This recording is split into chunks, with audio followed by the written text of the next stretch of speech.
Okay, we will call this meeting to order at 6:35. Beginning with our agenda, we have Section A, call to order. Senator Christian Arredondo. Present. Senator Reed Blake. Present. Senator Akeem Brown. Present. Senator Fabian Escobedo. Present. Senator Ali Isles. Present. Senator Jackie Jacoby. Present. Senator Colette King. Present. Senator Delaney Koenig. Present. Senator Richard Lee. Senator Carlton Newen. Senator Priscilla Perez. Present. Senator Jason Ramirez. Present. Senator Herman Sanger. Present. Senator Summer Schaefer. Excused. Senator Samoué. Present. President Pro Tempore Devin Plazo. Present. Personnel Director Ashley Harana. Present. Marketing and Promotions Director Reed Mathad. Present. Elections Director Stephanie Rose. Present. Outreach Director Jessica Arquidez. Present. Senate Secretary Delia Chakri. Parliamentarian Momo Hussein. Vice President of Campus Internal Affairs Fernando Echeverria. Present. Vice President of External Affairs Abraham Galvan. Present. Vice President of Finance Irish Shane. Present. President Afi Karim. Present. And myself. Okay, next we have Section C, approval of the agenda. At this time, I'll open up the floor for motions from the Senate to approve or amend the agenda. There are extra copies for the gallery right on the front desk for those of you who'd like to take a look. Okay, so the floor is open for motions. President Pro Tempore Devin Plazo and Marketing Director Reed Mathad. I'd like to amend the agenda. I would like to add myself under collaboration. Okay.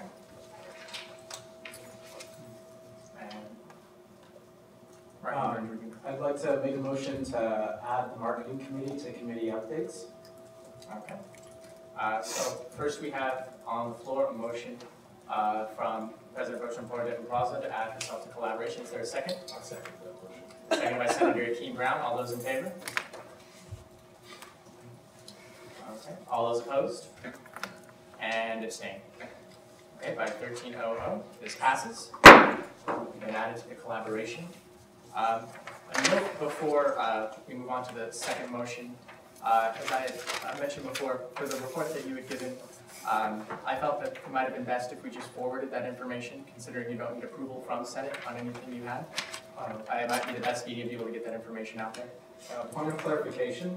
So yeah, I submitted my report, but it wasn't added to the agenda because none of the items require Senate approval. However, I feel for a marketing committee, it's really important to update all of Senate on what open and current projects are going on. So that way, if Senate members would like to collaborate with me or have ideas about new projects, you can keep that in mind and let me know at a later time. So that was my intent for reporting.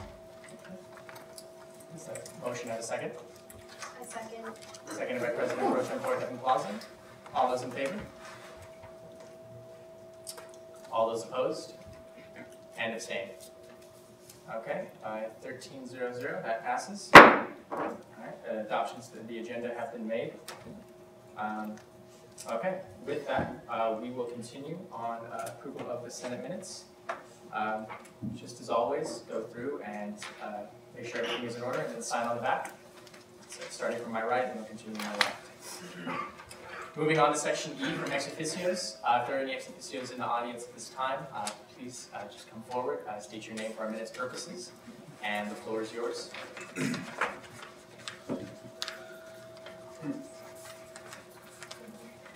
Hi everyone, my name is Courtney Parker from RHA. The only thing I have to report on this week is tonight we'll be holding our elections to elect our new building president for A&I. So by tonight we'll have a full cabinet once again. It'll be great. The second item is this weekend is the Underground Drag Show, which if you don't know what that is, it's our winter LARCO program where it's a drag show essentially. Yeah, that is on Saturday at 9 p.m. in the AI Residential Restaurant. So if you would like to come check that out, then you're welcome to. And that's all I have. Thank you. Great, thank you so much, Courtney. Were there any other ex officios in attendance I would like to present tonight? Okay, seeing none, we'll move on to the next section of our agenda, Section F, for public forum. This is open up to all members of the gallery that wish to present to Senate on new business or ideas, anything that you wish to bring to Senate attention. So at this time, if there are members in the gallery that would like to come forward to speak, now is the time. Hey everybody, Baldwin here. Calvary's having a kickoff meeting tomorrow where we're going to be launching our campaigns, and also we're going to have a couple speakers if you are free tomorrow. It's going to be at 5 in Hub 265, and we'd love to have you come join us. Talk, speak if you wish, but if not, join us. Anyway, thanks. Could you stay for a second for questions? Oh, yeah, sorry. Personnel Director Ashley Garage. Can you repeat what time? 5 o'clock, room Hub 265. And tomorrow? Tomorrow. Yeah. What? Thanks. Okay. Were there any other members of the galley that would like to come up? Okay. Seeing none, we will move on to Section G under presentation. At this time, I'll turn it over to our president, who will discuss the item of presentation. President Akintoye. Hello. Tonight I will be presenting the third and final nomination for the justice position for ASUCR. I would like to introduce Simon Ho, if you could step up. And I will allow Simon to introduce himself, say a little bit about his qualifications, and I will also allow personnel director who has helped my office interview Simon as well to ask any questions, point out any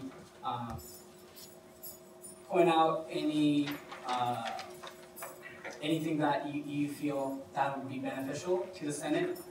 And then I will open it up to you all to ask any questions, concerns that you may have before we move forward for Senate confirmation. So I'll let you go ahead. Okay, hello everybody. I'm Simon Ho, and I applied for this position being a justice. And I feel that I am suitable for this position because of some personal qualities and my personal experience in the field.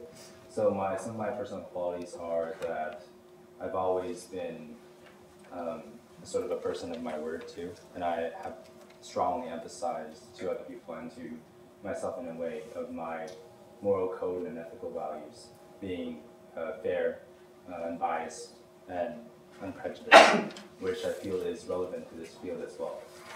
And my personal experience is that I have actually been in the AS. I have actually served as an AS justice for my previous college before transferring over here. So I served in AS PCC because I went to Pasadena City College, and over there I worked with faculty and staff and students too for many of the duties that the justice has over here, including making amendments, including drafting policy and procedures as well.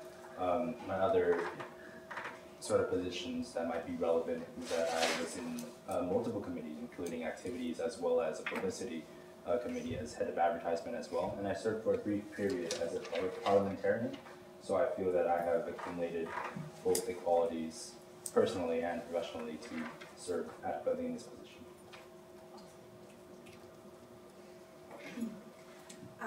So I interviewed Simon last week, and I asked him one question in particular, which I think would be great if you could re-answer in front of Senate.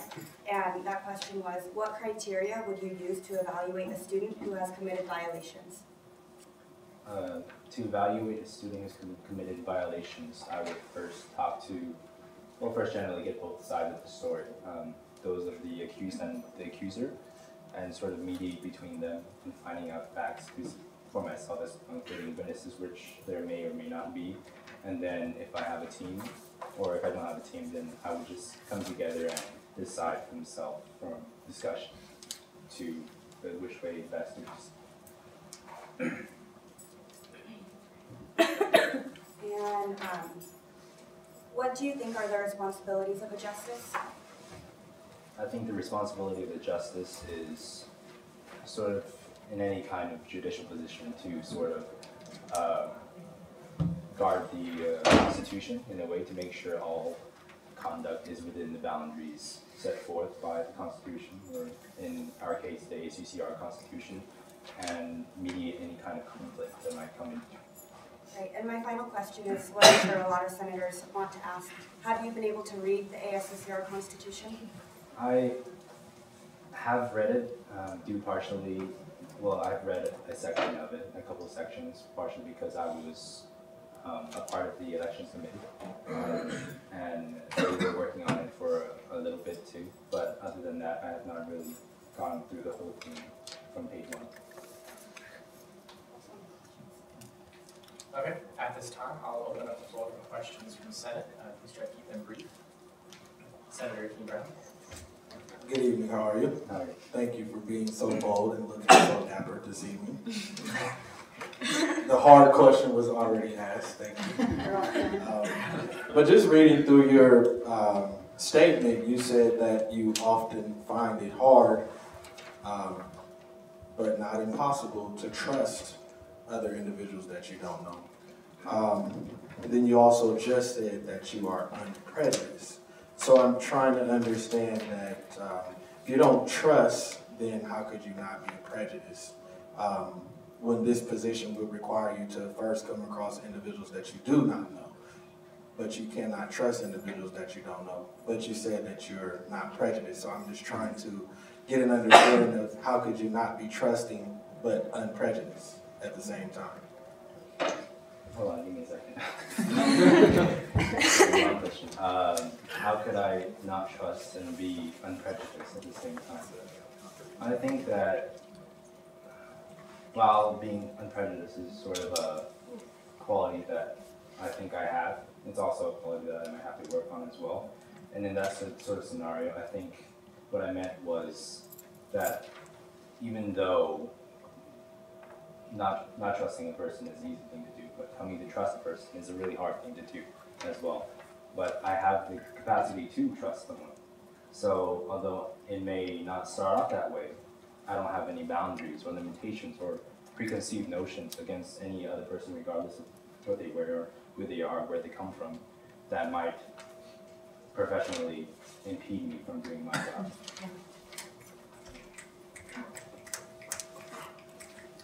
Any other questions at this time from Senate? Okay. Oh, sorry, Senator Keene Brown, last thought. The reason why I'm asking is because prejudice means prejudgment, which in prejudice comes from lack of knowledge, which would then be trust. So again, I'm just trying to figure out how can we be confident that you're,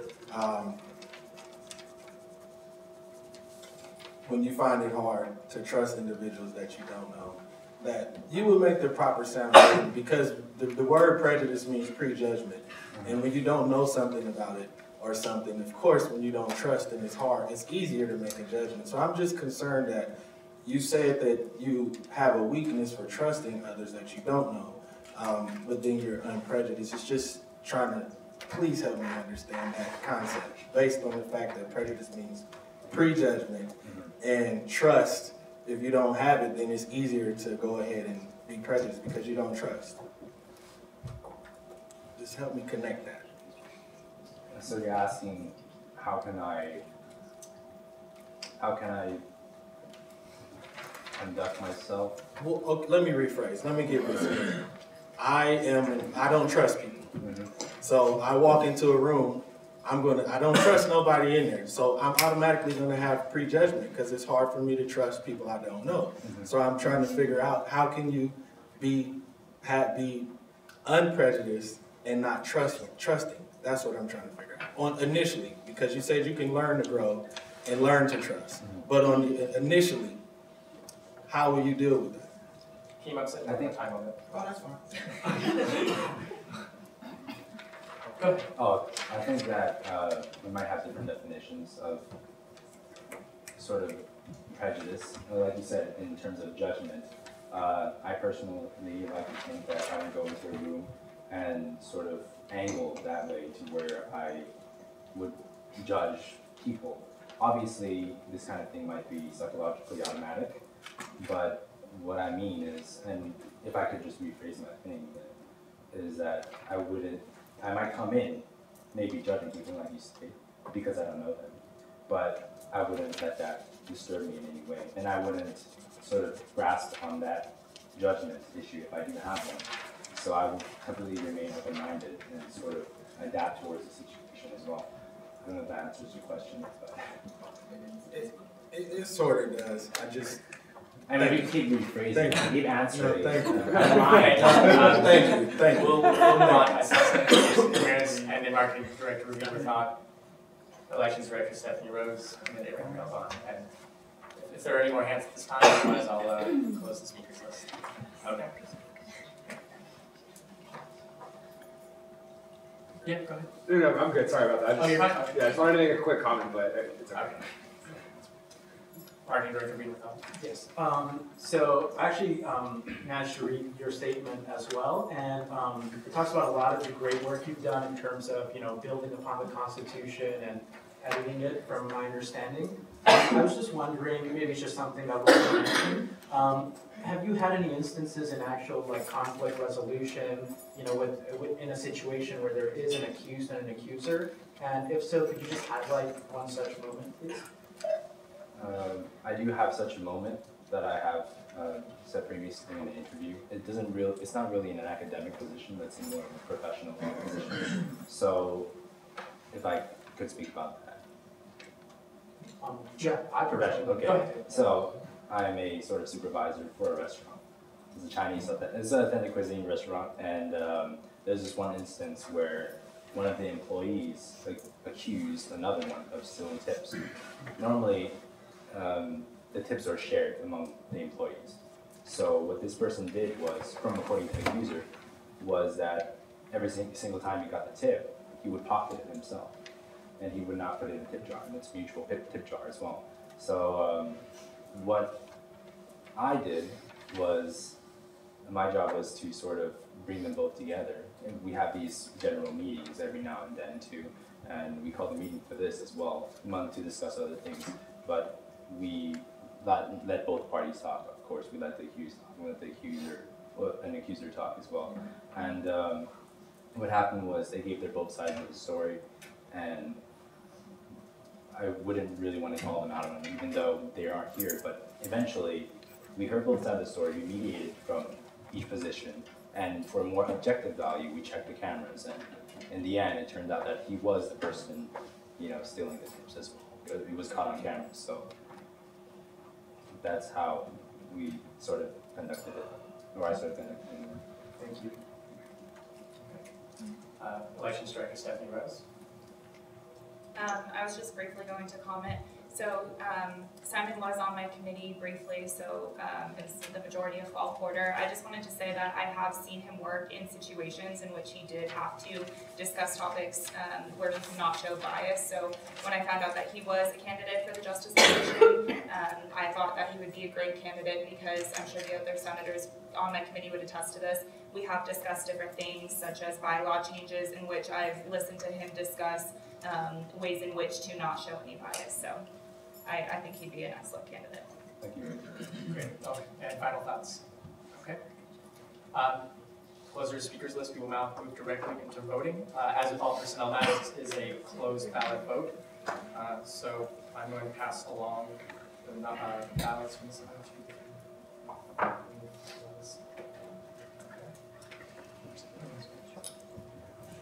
You will vote yes to approve the nomination, no, or abstain. Once you finish voting, simply hold it up, and my Senate Secretary and I will come around and collect the votes.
By a vote of 11-0, the nomination passes.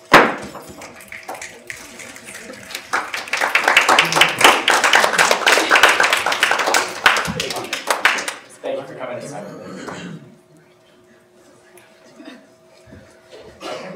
Moving on with our agenda. This is so now that we have a full justice, Justice Department.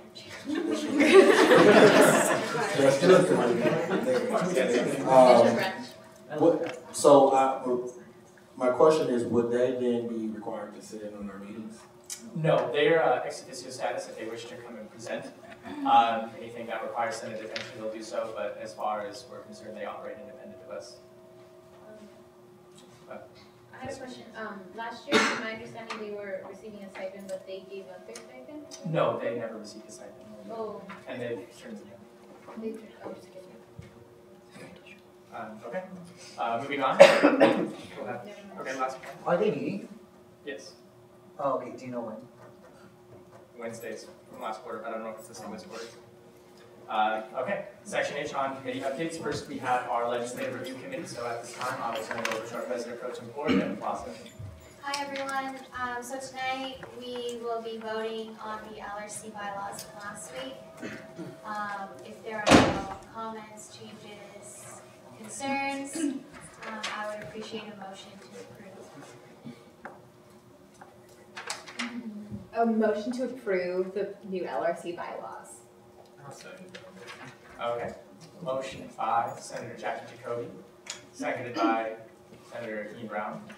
All those in favor of the bylaw updates? All those opposed? And abstain. Okay, by 13-0-0, that motion passes. And lastly, if you would like LRC to review any legislation at our meetings, please send it to me the Friday prior. So if you want us to review it this coming Monday, please send it to me Friday by 5 p.m. That's all. Thank you. Great, thank you, Devin. Moving on, we now have our Finance Committee. So I will turn it over now to our Vice President of Finance, Iris Shang. Hi everyone. Okay, so we did not have a meeting this Monday because it was a holiday. So we decided to have a meeting today, and it was for those orgs that were tabled from last week, as well as hearing from Amy and Senator King. So first, we would like, we have allocated 110 for Future Dentist Club, and 1,500 for the Student Alumni Association, and it was a grant for their dance marathon. Okay, and for Amy, she had two proposals. One was for a front desk computer for the AS front office, and the second one was for a time clock software used for the employees to like clock in and clock out. And lastly, we have allocated 1,000 for to Senator King Brown for his Brown Law education.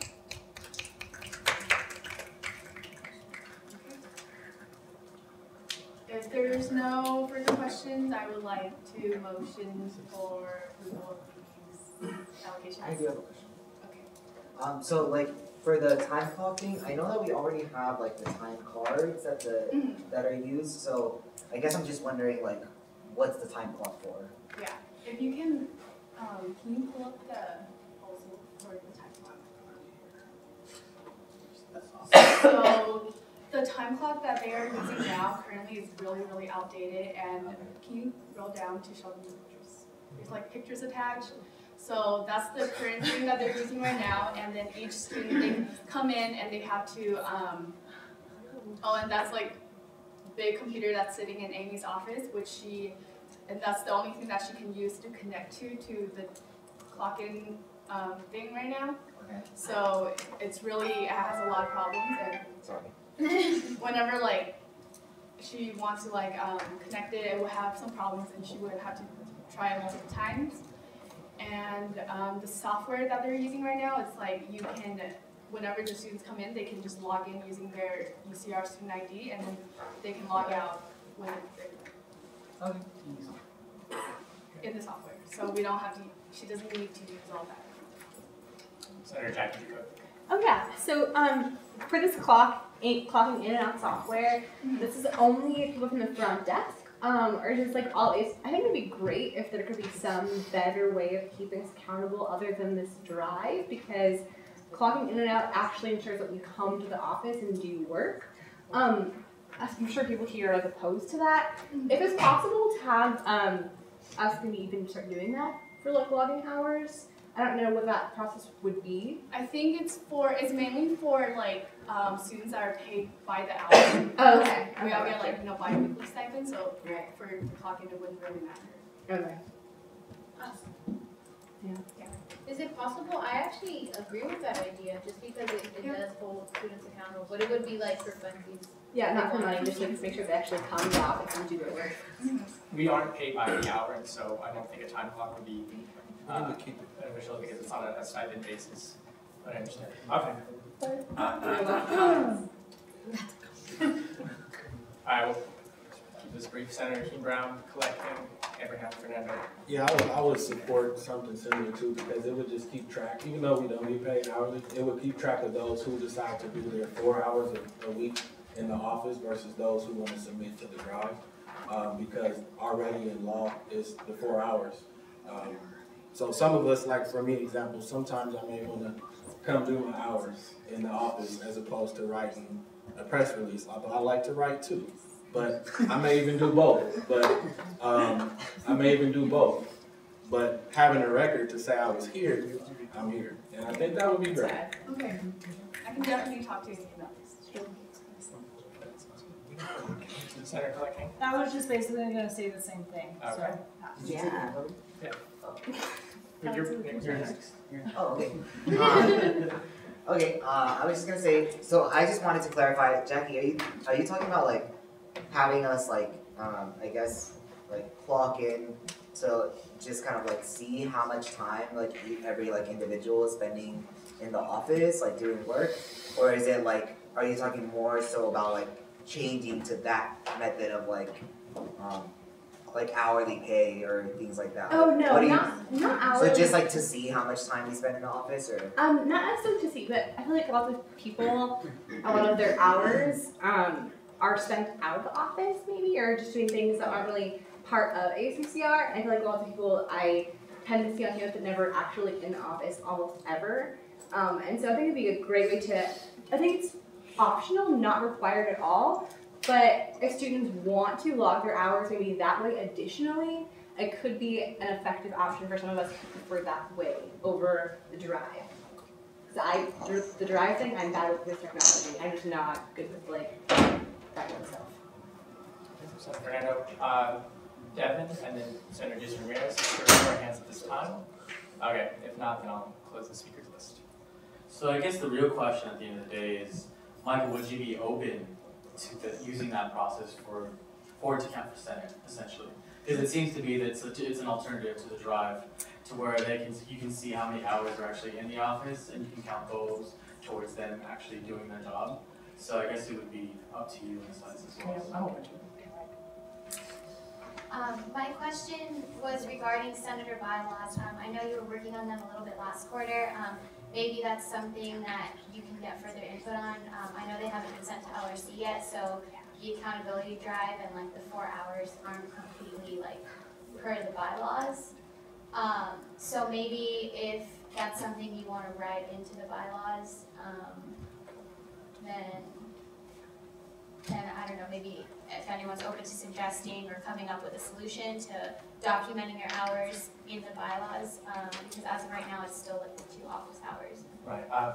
You're not allowed to put, you're not technically allowed to put hours into the bylaws because it is a stipend position, not an hourly one. Well, I'm not saying like hours, I'm saying like if there's a system that we can say like senators must document their time in the office in a certain system. Like I'm not saying like senators must commit this amount, but I'm just saying like if there's a system that someone wants to come up with, then maybe you could work that into the Senate bylaws, like with the accountability drive and everything that you're working on. Yeah. And last, Senator Jason Ramirez. Yeah, the only thing I have to say is I'm pretty neutral about the situation. I personally don't really care. The only thing is that I know that sometimes some people go into the office not to do work, but just kind of to hang out sometimes. And that's like the only problem I have with that is that I don't think it'd be an accurate representation of like, oh, this person was in there for 2 hours, but for all we know, they could have just been hanging out and eating and talking to people. And I mean, like I said, I'm pretty different about the situation. I just wanted to point that out. Okay, great. Thank you. Okay, Irish, do you still, do you have anything else to report? Okay, fantastic. Okay, from there we'll move on to section I.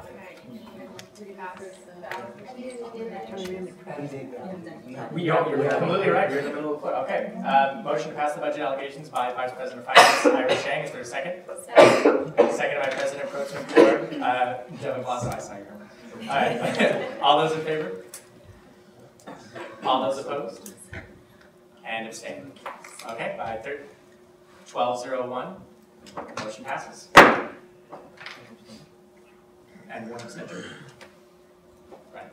Oh, sorry, before we move on to our next item of the agenda, we did have the alteration from Marketing and Promotions Director Rabin Rathod, so now bring up his Marketing Committee update. Okay, I'll try to keep this brief. Like I said though, everything I'm going to talk about are open and ongoing projects. So if any members of the Senate or the public would like to collaborate on anything, I'm more than happy to work with you. As well as if you have any other ideas or would like to attend marketing committee meetings, there are once again Wednesdays from noon to 1. So starting off, we're going to be helping out with GCAP and their water station. We finally narrowed down vendors to do our posters, so we're going to be getting those printed. We're also working on a logo redesign. So there's already been a couple drafts made. They look really cool. I mean, they're new logos. They still carry GCAP. I'll probably have those to present at next week's meeting, but just a heads up on that. And we will be designing flyers, but GCAP still wants some input as to what students would want to keep with them and carry around in terms of a flyer goes. For example, because the theme is water consumption or water, saving water. So there was an idea for doing like myths versus facts about water consumption, maybe tailoring water facts specifically to UCR, just like if you all recall how Mitch from CalPERG last week talked about how ridiculously cheap it was for UCR to get water, and that might contribute to some of the leaks and maintenance issues we see around campus. Things like that. Next, we have the resource fair that Fernando's office has been planning. Just a little update. I don't know if you saw it on the tabling sign-up forms, but that's been pushed back to February 2nd. So we still are taking sign-ups for that. And the reason this event has been pushed back is to make it even more polished, invite other orgs to table, invite some departments to also hand out information. Thank you to Susan. She's been corresponding with us via email to help us out with whatever we need. So that's been really helpful, but be on the lookout for our Facebook event for that. Our Eventful launch is this Friday, and I apologize that the information session didn't happen, but the internal ECAB meeting coincides with Senate meeting time, so they're still working out some of the details. So we're going to be sending everyone that signed up to table just some do's and don'ts, just go over what's going to be discussed, what the tabling's for, what to say, how to field some student responses, commonly asked questions, things like that. But once again, that's from 12 to 2 this Friday. If you are available and haven't signed up, we'd really appreciate some more sign-ups. We're trying to make this a pretty, solid event. Next, just a heads up to everyone, there's going to be an International Students Mixer, very similar to the one the Middle Eastern Student Center did. I got to attend that one, and it was a wonderful experience. So if you haven't gone to a mixer, I definitely suggest you come out to the International Students one. There's a lot of cool things planned for it, and as always, having some ASUCR representation would be really great. Next, Jason came in to today's marketing meeting to talk a little bit about Project BTR, along with Colette and a few others. So basically, we're going to be launching a Facebook like page for Project Downtown Riverside, and I'm happy to announce that 2 more office members, specifically from Internal Affairs, Emily and Angie. They're business development interns, and their job responsibilities are to connect the surrounding community with the UCR campus, and they're trying to focus specifically on the downtown Riverside area. So they're going to be joining up with us in our meetings, and we're looking still for some event ideas. There's an idea to go out to certain restaurants or locations where students would go to hopefully ask them for discounts for UCR students, and in exchange we'd be promoting them as a place to visit on our page. There was even a really cool idea about everyone affiliated with this project, Downtown Riverside project. Maybe they could accept stamp cards that we create, and as they visit more locations, it would be an incentive for students. So a bunch of cool ideas. I feel like we will be we will be having separate meetings for this. So if this is something, and this is going to be a more long-term project. So once again, senators, if there's anyone that really wants to start coming out to these meetings with some big ideas and helping us out, we'd really appreciate it. So just email me if you'd like to be involved in that, or one of the many senators already on it, and we can work out a meeting time. The UCR Leadership Conference Resource Fair is once again on January 31st. I know we only have a couple signups. I understand it's a Saturday, but once again, if you can sign up to volunteer, let me know. We're going to be setting up a tabling booth for ASUCR, and we're actually going to be helping out our courses. If you recall, our courses are the student-run courses, so we're going to be helping them out with some logo design, branding design, creating flyers for them so they can get the word out to the campus, because they have some wonderful classes as well. Don't have too much time. Let me skip to the last important thing. We have our Meet the Senate / Bears Den anniversary event, and Jackie just told me about it this afternoon, so I'm really excited about that. I don't know how many people were at last year's Bears Den grand opening, but it was a really fun event, and from what I've heard, a lot of the same things are going to happen. We're going to have Scotty come out, we're going to have some food there. We would like all of Senate to at least attend for as long as they can, just so students can meet them, but we'll have media coverage, and we're going to have our Bears Den bags again, so that'll be really fun if you remember from last year. Bring back the bags, exactly. So you should definitely come on out, if only for the bag. I mean, they're really cool. Next, for elections, we're working on a new elections logo, and the focus of the logo will also be the days of voting. So just expect to see that being pushed out, hopefully in the next 2 weeks.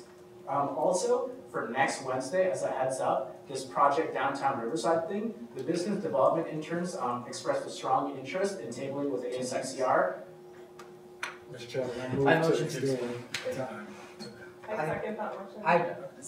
I would like to make a different motion. Okay, we'll hear the motions as they come in. So we have first a motion from Senator Keen-Brown to extend time. Are there any other motions on the floor? Is yours expansion motion? I'll move to amend that motion. If I can't make it after. So I just moved to amend it to just be that he allow him to finish his report. I feel like that'll be easier because when he went on again. Okay. Motion to extend time to finish report. Is there a second? Seconded by Senator Herman Sanger. All those in favor of extension of time? All those opposed? And abstain. Okay. Motion passes. Thank you. So as I was saying, the business development interns really want to table with us next week, Wednesday. The timings we've selected tentatively are 11 to 3, and the interns will be there from 1 to 3 after they finish class. So I'll be sending out a doodle for signups. This does count as a Wednesday tabling. This counts as partial completion from your 4 hours, however long you table. And what we'll be focusing on is we're going to set the page for Project DTR up this weekend, and we're going to be pushing for getting likes on it. We're going to have some laptops set up, and we're also going to have a small raffle, if possible, in exchange for liking the page, and we'll provide some basic information of what the goals are for Project DTR. So it's not too intensive, but it would be really great if we could get some senators to come on out and help us next Wednesday. So be on the lookout for an email from that. And the last thing is just kind of a heads up. Senator Keems approached me about this, and I just really want to let you all know about the possibility of creating a best practices card / handout that ASUCR could help design, and we can pass out to the student body Senator Keene can expand more on this at a future date, but from my understanding, it would include tips that dealing with law enforcement, your rights, how you should act, just some good information, and I think it would be really beneficial for the student body to have that.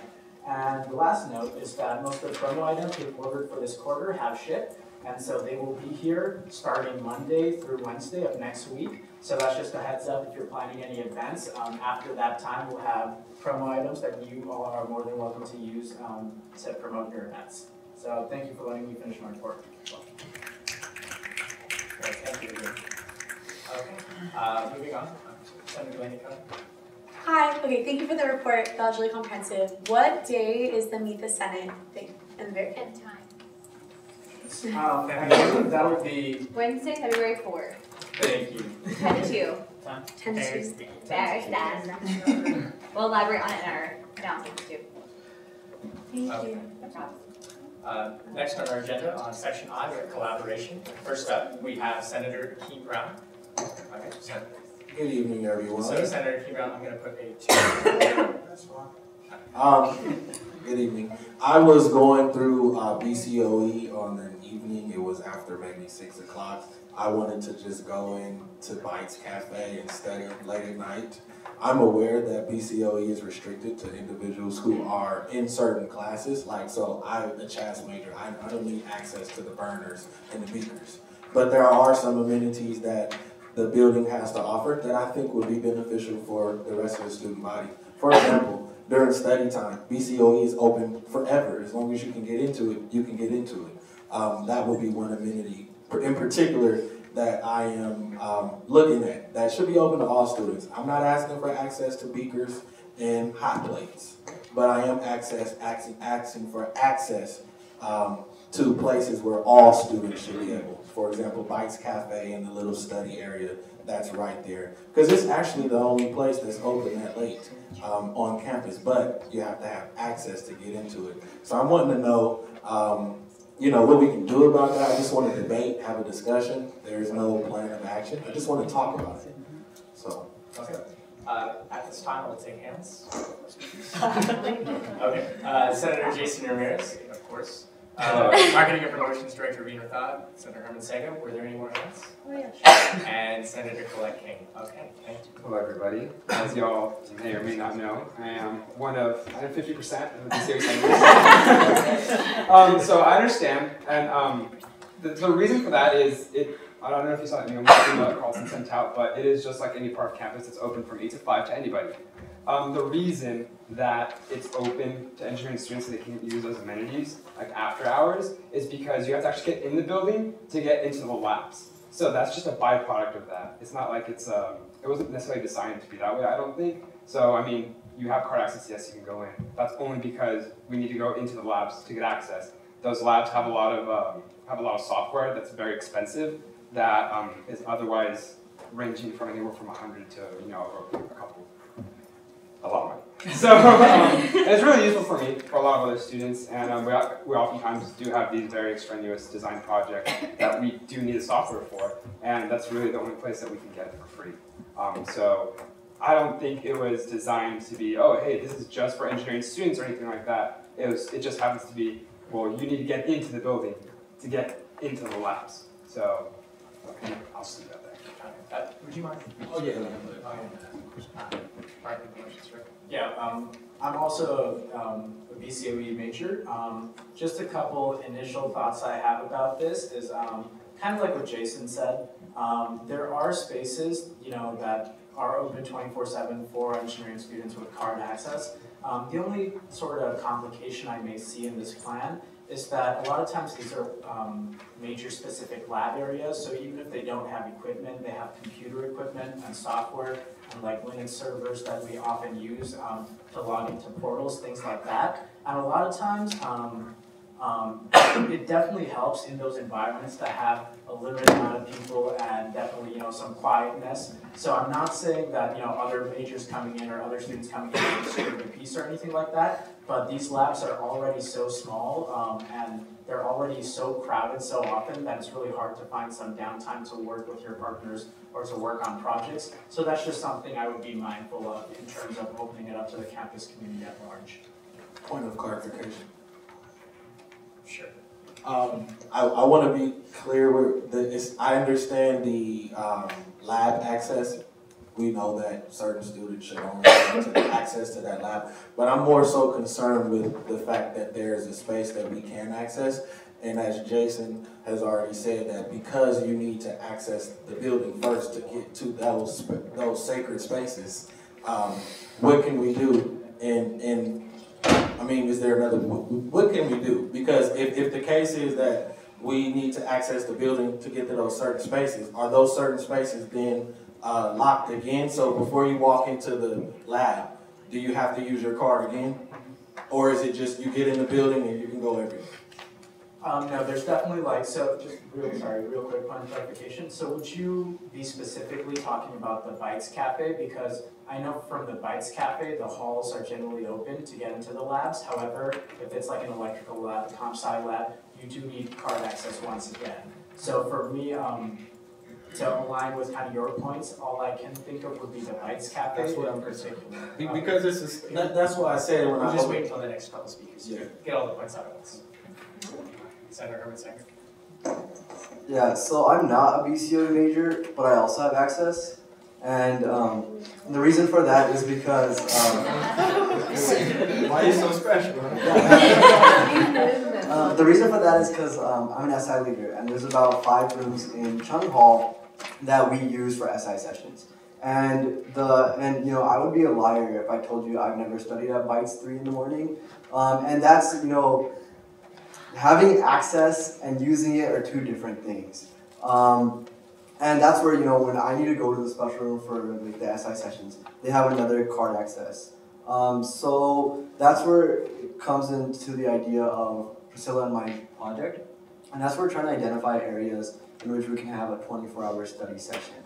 And, you know, I've noticed that, you know, this is a byproduct. Students don't have any place to study, and therefore they find themselves in Bites or using any resource they can find to go study somewhere. And you know, places that we have identified so far and we are in talks with are predominantly right now the Academic Resource Center and the ARC. So if you want to collaborate with us, let us know. So that is something that we're working on currently, and our end goal is obviously, or our end goal would be to try to have a 24-hour library, and that is, you know, a pretty big end goal. Thank you. Senator Collecting last time. I actually just have an inquiry. I was told that Winston Chung, yeah, there's a building named after him, donated $10 million to just the BCOE department. Am I correct? No one? Okay. He donated just to BCOE, I don't know the amount. Right, so isn't that why the labs are only, or like these special amenities are only given to BCOE students? It could be for different reasons. For example, like Coastal Hall was also donated as well, but that's not limited to those ethnic and gender programs. Like that's open resources. So like it all depends on the donation and what that person is. I mean, most of the time, it's not just for the name that they're trying to donate it for, but there's just whatever they feel is needed. But ultimately, it's up to the campus and the school what that means. I was just saying because they do have a lot of cool things, and I sometimes wish I was an engineering major, but I think from what I've been told, that money was allocated only for BCOE students, so that might also be something that we need to like go around.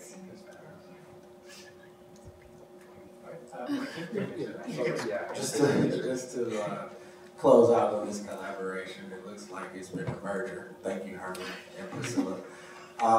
Yeah, so the intent was to just ask questions, debate, and get some more feedback and information. Yeah, because I believe that all spaces on this campus should be open to all students regardless of the major. But there are certain spaces where I do understand certain students just don't need access to for preservation of the equipment. I understand that. But when you come to a space like Bites that has no access, it just happens to be the central point that leads to the sensitive equipment, then I think that's an impediment. But Herman and Priscilla are working on something to take care of that, and that's what I'm happy about, that there's a resolve and resolution to get this over with. Thank you. We have a second item on the collaboration list. President Pro Tem Board, Devin Plaza. Hi everyone. So I'm speaking on behalf of the work that Reem and Summer and myself have been working on. We have a tentative itinerary for our Feminism Awareness Week. I'm really excited. We've been working very hard. So it'll be from March 2nd to March 5th. And basically, I'm speaking today to ask you all to be a part of at least one event. It's a week long and there's only 3 of us, so there's only so much that we all can do. So we ask that you come and participate. So on Monday, March 2nd, from 12 to 1 p.m. in Hub 260, we have a professor discussion planned. And we'll be discussing sexism and women in history and activism. And those topics aren't tied down. We're opening it up to the professors that we've reached out to for their collaboration as well. Tuesday, March 3rd, we'll be in the Bear's Den, and it's a call to action. And Akeem, actually, we wanted you to do your presentation from SOC. Yeah, we wanted you, if you're free and if you're willing, we wanted you to come speak about like the representation in the media and kind of that big presentation you gave. It was really crowded. I wasn't able to attend, unfortunately, but if you're willing, we would love to have you. Tuesday, March 3rd. Is that all day? No, we were thinking around whenever Akeem was free, if you're available. We're hoping around 12 to 1, 1 to 2, somewhere in the afternoon. And we're going to give out like we're planning on doing a positivity campaign, a symbol, a token that everyone can kind of carry around, whether it's a pin, something like that. On Wednesday, March 4th, we have an interactive installation, so we'll have balloons on the hub lawn, and they'll be tied into the ground. They're eco-friendly, biodegradable balloons and biodegradable golf tees. And basically, students come up, they take their balloon, they release it, and it's letting go of the misconceptions around feminism and everything around the movement. So we're kind of raising awareness this week. And we're hoping to kind of change the campus climate and the conversation around feminism. Thursday, March 5th, we are doing a screening of misrepresentation, and it's on the Bell Tower North Lawn from 6 to 8. And again, this is our last event, and we want all of you to come and support, to come help out. We could really use your help, and if there's anything you want to add. Yeah, well, a lot of these things are still, are not yet set in stone. Today, after our meeting, me, Summer, and Devin met up at 8 a.m. To solidify some things or just to get some ideas out and, you know, bounce some thoughts off of each other. And I went to a few different departments like the Women's Resource Center, ASPB, also reserved some things with the front desk here at UCR, or ASUCR. So some things are not yet set in stone, but as Devin mentioned, once we do solidify dates, times, and events, it would be such a great pleasure to have you all there to support us. Hi. I don't know if y'all remembered how I mentioned okay, so that's actually the same week and a different time. So I don't know if y'all want to work with, I can collab with you as well, because we have our set times and set dates, so maybe we can include it on our set time. Yeah, I just wanted to mention that I was going to message Ruby, the president of MU. That's a different conference. MU? Yeah, Mujeres Unidas has that one conference on Saturday. Oh, okay. What organization are you talking about? The Chicano Student Programs Department. Okay, let's talk after this, because we wanted to also include the programs that CSP or MU was having on whatever flyers or marketing material that we had, so that we can make sure that all of our objectives, because they are in line, are marketed to the entire campus. So we'll talk. Yeah. Thank you.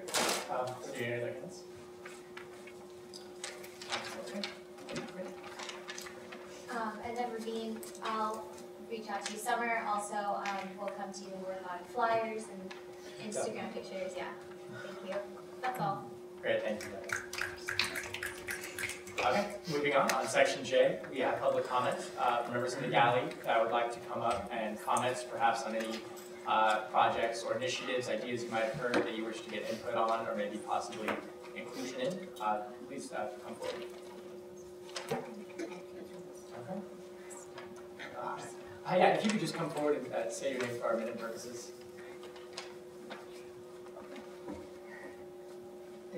Hi. My name's Elliot Thompson.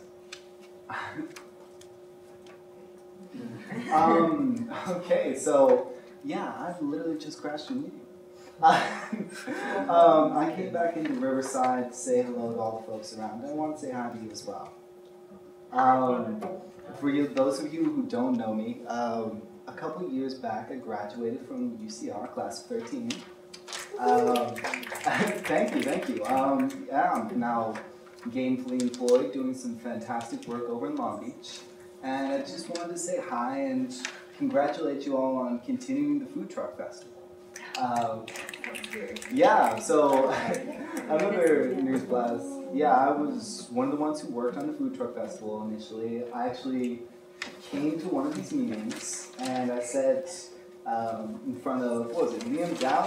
Yeah. Oh my goodness. 2.5 years ago. 2 years ago. 2.5 years I think it was a long ago. time. So Liam Dow was there, and I do notice a few faces around here from there as well. And I said, hey, listen, let's get this started. And that was October of that year. Excuse me. And we went the full length, and it wasn't able to be done without the support of 2 fantastic senators. Going on above them, I now be you as well, because you were actually very supportive. So, and yeah, that went on in May of that year. It was, I mean, I think it was successful, and I think I saw a poster for it out there. So yeah, thank you for keeping that going, and I want to say that it couldn't have been done without the support of senators who were willing to stand up for students who came forward with ideas. So don't be afraid to do it in the future. So yeah, now what are you doing here? What's the title? Mr. President. Mr. President. Let me say generic good things about Nafi Kara. Generic good things. This man is fantastic. From everything I've known about him, he's been passionate, purpose-filled, and driven. And I mean, I can't think of anyone better who would be leading this group. So, thank you all for doing the work you do. It matters a lot. As an alum, I look forward to having you guys come out of the workforce because you guys are fantastic representatives of UCR and the Highlander brand. So, keep being awesome, and I look forward to finding out what you guys do in your future careers. Link in with me and all that good stuff. LinkedIn. So yeah, thank you so much. Thank you. Have a good night. Thank you. Great, thank you, Elliot. If there were any other members of the galley that would like to come up and follow that. Okay. Then at this time, we are going to move forward with roundtable and announcements. I'm going to start from my left to my right. Try to keep these under 30 seconds. And great, thank you. Ali. Hi, I have an announcement. Yes, okay, so I don't know if you heard, but UCLA passed a resolution called, wait, what was the time limit? Go ahead. 30 seconds. Okay. A resolution to divest from the Republic of Turkey to end the perpetuation of the Armenian genocide. I know it's a long title, but it really summarizes the entire thing. So basically the ASA here, also it passed 12-0, and basically the ASA here will be presenting that material to LRC, and hopefully it will come up to Senate. But just look out for that. And also staying with denial is February 4th, and April 24th is the 100th mark of the Armenian genocide. All right, that is all. Thank you. Senator Jackie Jacoby.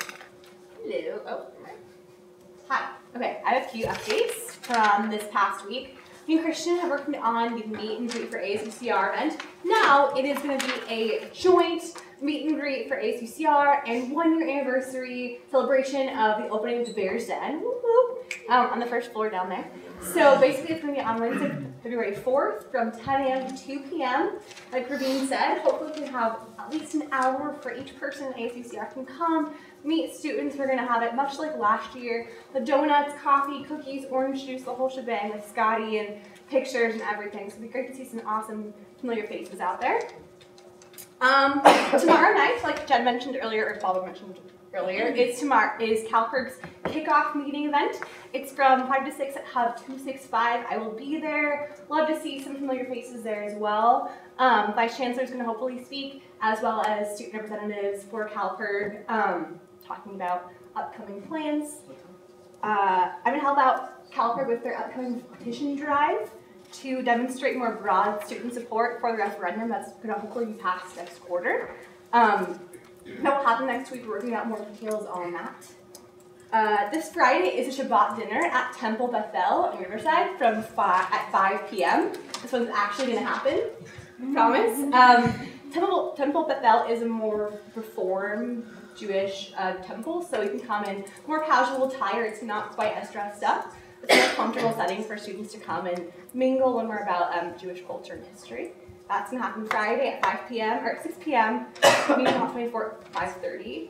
And then, also I wanted to ask if there's a way that we can possibly reinstall Senator updates, because I feel really uninformed as to what senators are doing or aren't doing, and I feel like saying, like, I don't know, pass a lot makes me really kind of question, like, what students are doing, because we are being paid by students for students, and so to not know what they're doing is really, I think, unhelpful for myself and for the student body as well. If that's possible to reinstall that at some point in time before, would be really awesome. That's all I have to say today. Yeah. Great, thank you. For those interested in knowing what your other senators are doing, these will all be up on the website. So that's a great way to be able to look at that. Thank you very much for putting it in. Just as a quick clarification, roundtable and announcements are for issues that are outside of your ASUCR duties. So we just kind of go around and continue. Thank you, Jerry. Senator Samuel. Once again, this Friday, HPAC will be hosting another intro workshop interviews for grad school or intros into medical school or dental school. It'll be held 2 to 3 p.m. in Orbach G073. Look forward to seeing anybody there in the Senate. G what? G073. It's downstairs. Okay, thanks. Great, thank you, Sam. Senator Priscilla Perret.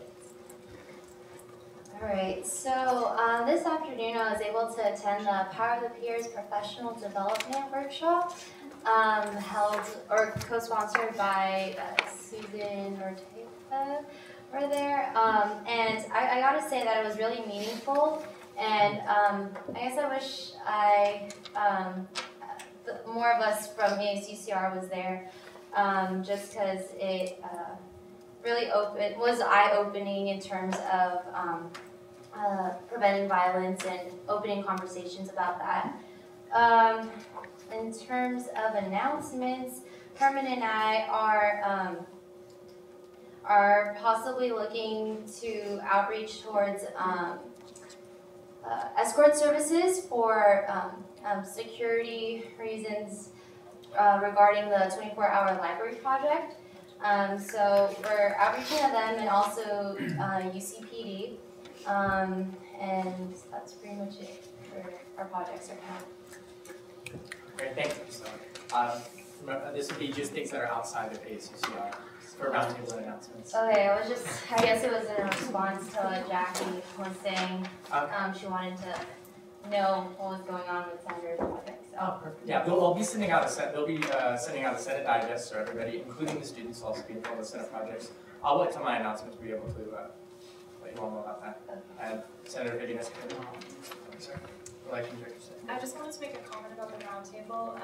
I know for some of us we just want to give like a brief announcement regarding our ASUCR position, and maybe it's not long enough or lengthy enough to be in the presentation or collaboration section. So that's why I know for some of us we kind of feel like it should be appropriate for us to say, hey, I have a quick announcement during this portion. Like, for example, I'd like to say something brief about elections during my roundtable. Does that make sense? Is that okay? I don't know how the rest of staff feels about that. Yes, please. I'd love to hear it. I'd love to hear that. No, that sounds Thank you. I just want to ask permission before I do. Alright, Senator Municipal. Senator Reed.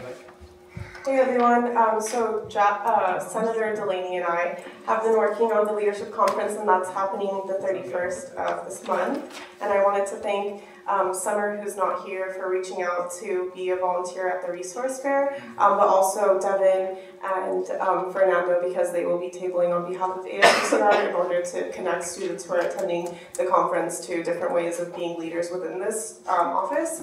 Other things that are happening, just like the same announcements that I made during our last meeting. Stop the Crisis is happening January 28th, 8 p.m. to 9:30 p.m.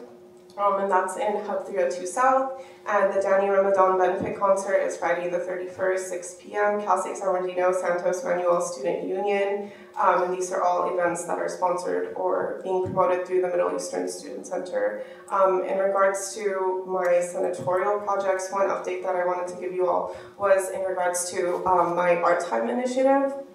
So some things have been adjusted because UCR is really impacted, and so it wouldn't be reasonable for us to have an hour gap as I originally intended, because we need that time to have classroom, or to host like classrooms and classes, so it would be unreasonable to push classes like an hour forward or an hour backwards, because classes already start as early as 7 a.m. and like as late as 10 if I'm not mistaken.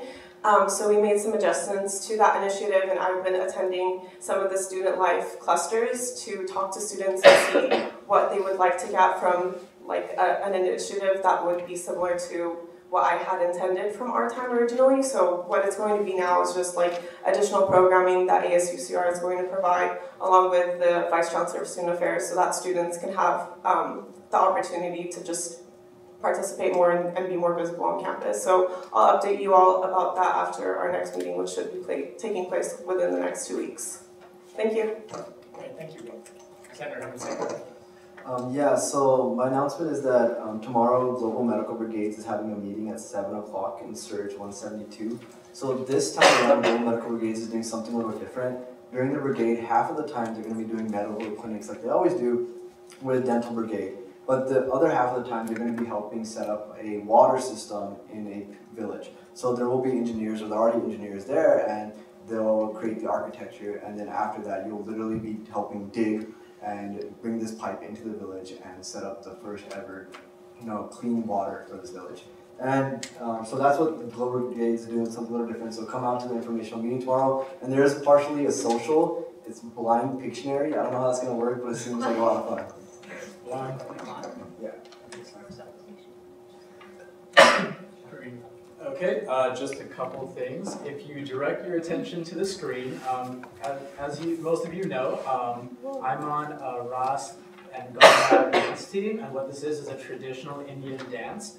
UCR, our college's dance team is actually ranked first in the West Coast for the past 3 or 4 years. So it's a pretty big deal. I would say there's 30 to 40 Ross teams, all from universities around the US that compete.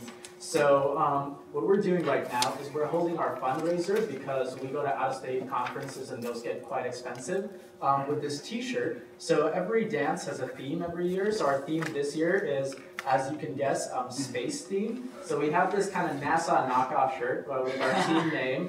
The back says Infinity and Beyond. And for the low, low price of $15, you could go home with this. So if you'd like to buy one, please let me know. You're supporting a great team, and they're really cool shirts.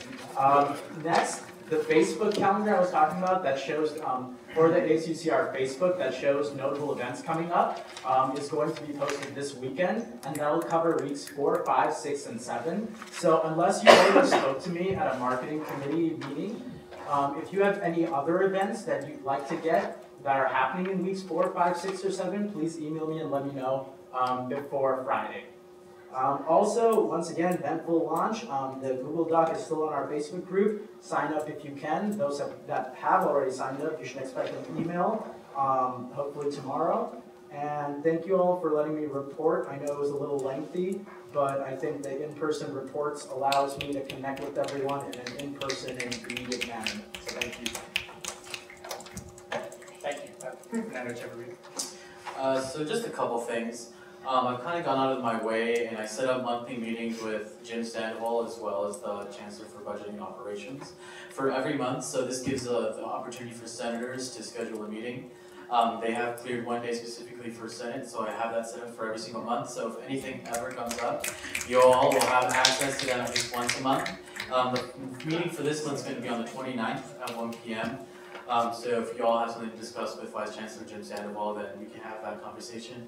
Or anything just immediate, or you just want to chill with him, it's fine.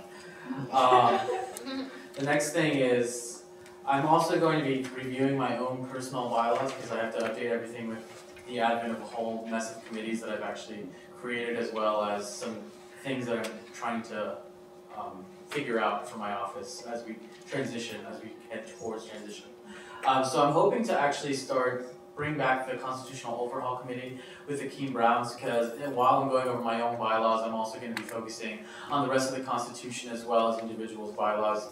And I hope that we can get that done within the next couple months so that we can finish this by spring quarters. So that's something I'm going to spearhead now that I find more time within my position because I kind of set up everything. So I'm going to start doing that. So if any senators are interested, we can go ahead and do that. And thirdly, for the reports, I think I just kind of want to get a general consensus from everybody. I just feel personally that if we're going to share, if we're sharing updates, that it's one thing to read it on a digest or read it on a website. It's a whole other thing to actually hear about it when this is your space. This is the Senate Chambers. This is for the Senate. So you do what you want to do, and that's all I'm going to say about that. So if Senate wants to talk about their events, they can go ahead and do that. I don't see an issue with that. And I think it's more, for our time, it's better for our time. Because then we can actually hear everything that everyone's saying, instead of just trying to read it on a piece of paper or forgetting about it the next day, because it's different.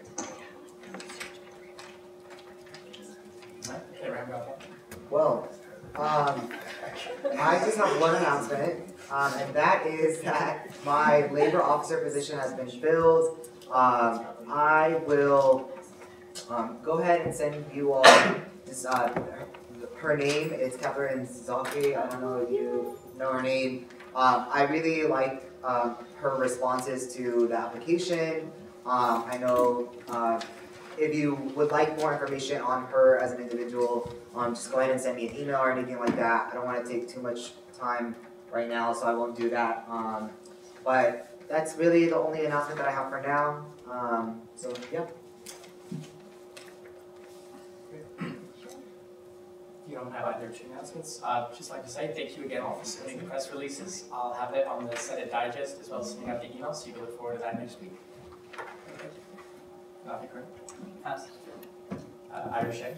Pass. President Pro Tem Board Member Lawson? Pass. Elections Director Stephanie Munoz? I'm very excited to announce that elections paperwork has been released.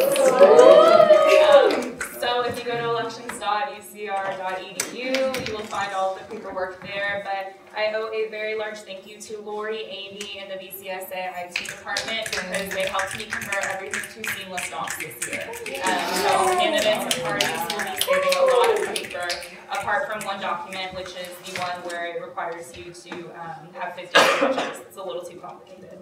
But so thank you to all of you for helping me with that, and that's it. Great, thanks. Irish Director Jessica Kiedis? Hello. So unfortunately, this Saturday's event for Noche Cultura is canceled. We will postpone the date, but just based on different events that are going on, it was best that we cancel it for this Saturday, but we're hoping to give you more information once we get more information.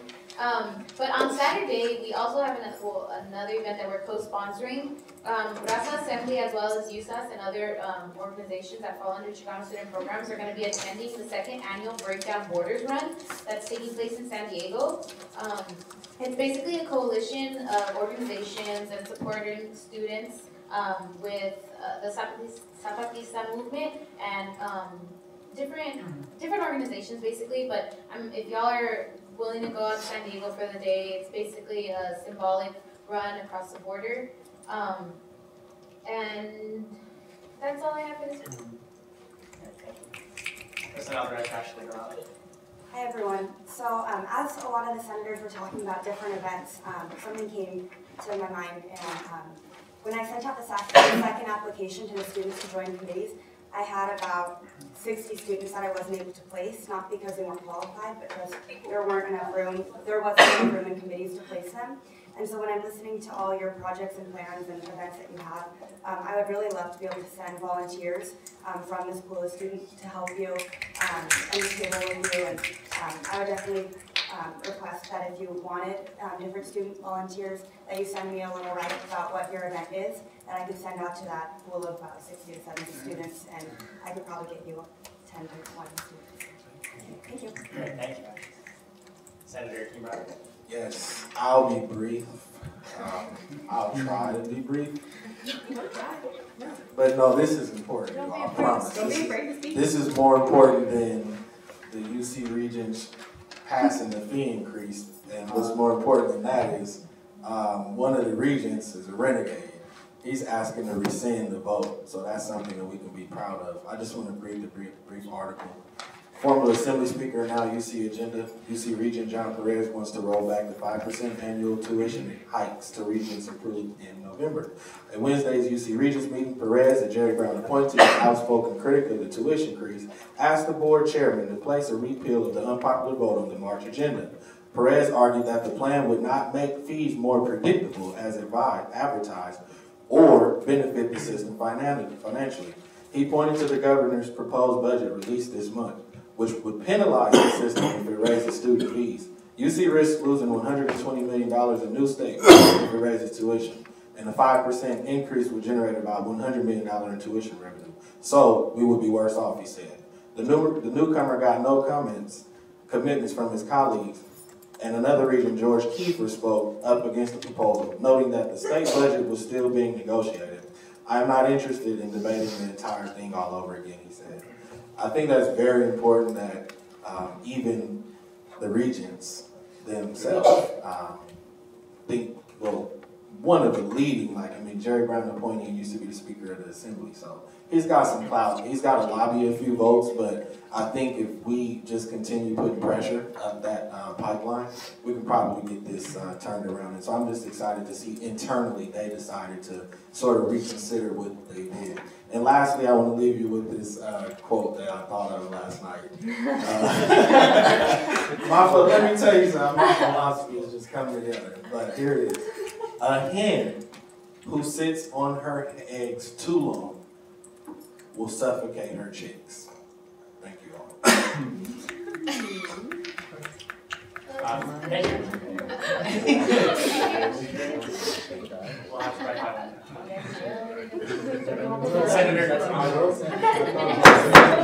Senator Christian, just a couple of things. I want to stress the importance that we all attend each other's events and support each other.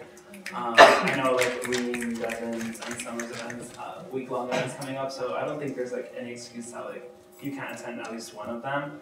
And then when Jackie and my event comes up, if you could attend that, that would be great too. I also want to thank Raveen for presenting his information and all the great things he's been doing. Raveen has been a really good resource to me, and I know when I did the late night at Scotty's, he was literally the best resource for me, and he helped me a ton. I know a lot of people on this Horseshoe see it, but that's not something that the Highlanders saw in their newspaper. I just want to give a suggestion to the Highlander. One of the students, his name is Kushaw, I contacted him, and you guys really made a bold statement about how he said he didn't know what was happening in the office, but I know you guys record these and post them. So ideally, I don't know if you guys could market that more or get that information out better to the students, and they could see that information. That's it. Great. Oh, thank you, Rich. Senator Planey. Hi everyone. So I also work in undergraduate admissions, and we're having our Discover and Highlander Days coming up, and that's a huge bulk of my job. What I've been doing is helping to plan that. So they're taking place February 28th and April 18th, I'm sorry. And Ashley, your announcement was really timely because if any of you want to volunteer at either of those or know someone who wants to volunteer or needs philanthropy hours signed off on, we are signing off for that. It's a really fun, easy volunteer opportunity. You just come, talk to prospective students. A Highlander Day, they're basically going to be Highlanders, so you're going to see them next year, so it'd be really great for them to see student government and understand that they can get involved, that they have a voice. So if you're interested in that at all, please contact me. I'm working all the social media for that day and that event as well, so if you have any tips or hints or anything, please let me know. Great, thank you. And last, Jason, please. All right, try to keep this as brief as possible as well. So yeah, speaking about Ravine, I'm glad that Christian brought that up. I just wanted to also briefly mention that I've been working with him recently, and he's been such a great resource to me. And if you guys aren't working with him, I highly suggest you do, because him and his committee are amazing. Speaking about all the events and stuff like that, I'll be honest again, I'm pretty neutral and I don't really care about the situation. I'm going to be here regardless, but I do just want everyone to be mindful that if everybody has like a 2 to 3 minute presentation, like in the round table, that's it's like over 20 people, and that's like can easily add up to over an hour of extra time. And I don't know about the rest of you all, but I have a heavy course load this quarter, and sometimes I do need to have, especially late at night, because I can't do things during the day. Like I said, I'm indifferent. That's just something to bring up. I'm going to be here regardless. I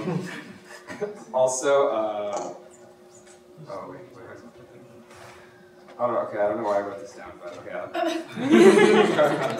Great, thank you, Jason. Okay. Wait, take that. I remember now. Speaking about the events, I know that we have that ASUCR Google Drive, and I think it'd be really, really helpful if everybody would put their events down on the calendar, because I'm a huge calendar junkie, especially for Google calendars, and I like to sync all my calendars. So if you guys are going to have an event, please make sure you put it on there, because I mean, I know it's one thing saying it and repeatedly saying it, but not everyone writes it down. Sometimes you don't get the information. I know that that big calendar up there is awesome, but I mean, like I said, we're in the 21st century now, so I think if we could use something like that, or even I'm just saying Google Calendar because I love it. But yeah, if you also put it on there. I'll sync my calendar and I'll make it to whatever I can. I know it'll make it easier for a lot of people, especially myself. That's all. Great, thank you, Jason. Moving on to the last item on our agenda, we have adjournment. Okay, so at this time, I'll open up the floor for motions. Senator Commissioner O'Donnell motions to adjourn. Is there a second? Seconded by Senator Reed Blake. All those in favor? All those opposed? All those opposed? Is that one? Yeah, that's fine. Okay, and 0. Okay, by 12-1-0, that motion passes. No, it is not according to Robert's Rules of Order. That was a procedure from last year, but it.